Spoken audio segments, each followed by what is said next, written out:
महानगरपालिकेच्या निवडणुका जाहीर झालेल्या आहेत, त्याच्यामुळे तब्येत सुधारायला हवी.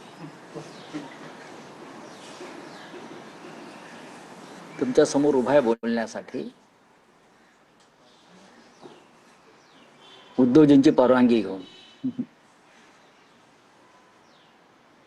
आणि काल तारखा जाहीर झाल्या मुंबईसह 29 महानगरपालिकांच्या. त्यानंतर अंगामध्ये उत्साह संचारलेला आहे. औषधं वगैरे नंतर पाहू काय करायचं ते, किंवा ट्रीटमेंट चालूच राहील. पण ही लढाई मुंबईची, मराठी माणसाची शेवटची अस्मितेची आणि अस्तित्वाची लढाई असं आपण म्हटल्यावर, मराठी माणूस कोणत्याही पदावर असो, कोणत्याही परिस्थितीत असो, त्यानं या लढाईमध्ये मुंबई वाचवण्यासाठी उतरायला पाहिजे असं आमच्यासारख्यांचं म्हणणं आहे, ज्याने या मुंबईचे अनेक लढे पाहिले, लढले, संघर्ष केला.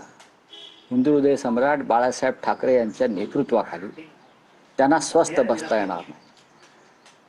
मुंबईमध्ये गेल्या काही दिवसापासून काही पोस्टर्स लागले मुंबई वाचवण्यासाठी, मराठी माणसाला आवाहन करणार. त्यात कोणत्या पक्षाचं नाव नाही. सरकारला भीती वाटली आणि त्याने एका रात्रीत हे सर्व पोस्टर्स काढायला लावले. का तर म्हणे आचारसंहितेचा भंग होतोय.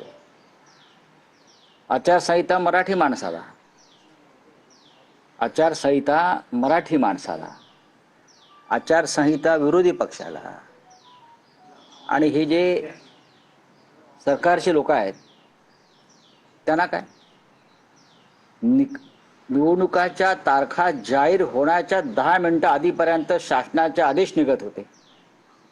निधी संदर्भात नगरविकास खात्याचे आदेश निघत होते, होत होत्या. आणि मग ते सगळं पूर्ण झाल्यावर निवडणूक आयोग 4 वाजता तारखांची घोषणा करतो. हा आचारसंहितेचा भंग नाही. तुम्ही सरकारला पूर्ण मुभा देत आहे. पैशाचं वाटप प्रचंड होणार. 15 लाखाची मर्यादा आहे.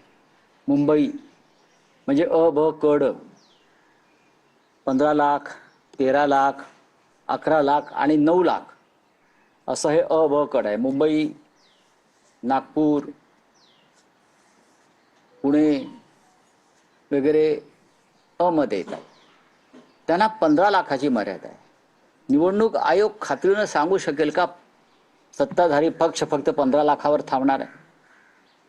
जो सत्ताधारी पक्ष नगरपालिका, नगरपंचायत निवडणुकीमध्ये 100-100, 150-150 कोटी एका नगरपालिकेत खर्च करतो, तिथे ज्या सत्ताधारी पक्षानं, तिन्ही म्हणतो, नगरसेवक फोडण्यासाठी, विकत घेण्यासाठी 2-2, 5-5 कोटी रुपये खर्च केले, तो 15 लाखावरती खर्च मर्यादा पाळणार आहे का?